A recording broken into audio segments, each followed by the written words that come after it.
সত্যি বলছি নাতি নাতনিরা, এই জিনিসটাতে যদি একবার ভাত খা আর নখ সামলাতে পারবে না। প্রথমে কড়াইতে কুচানো পেঁয়াজ, রসুন, কাঁচা লঙ্কা, শুকনো লঙ্কা, কয়েকটা বাদাম আর কালো জিরে দিই ভালো করে ভাজি একটা থালায় নামে নেব।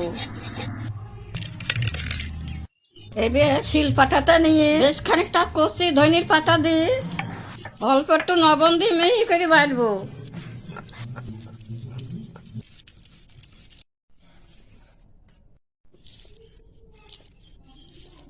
এবার কড়াইয়ে সর্ষের তেল গরম করে ফোড়নে দেবো শুকনো লঙ্কা আর কালো জিরে।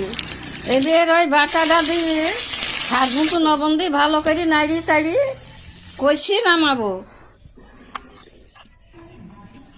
এখন গরম গরম ভাত আর ওই বাটা আর নেবুর রস চিপে একবার মাখি মুখে দিয়ে দেখো, একদম মুখটা ছাড়িয়ে গেল। সবাই ভালো থাকো, পরের ভিডিওতে আসছে।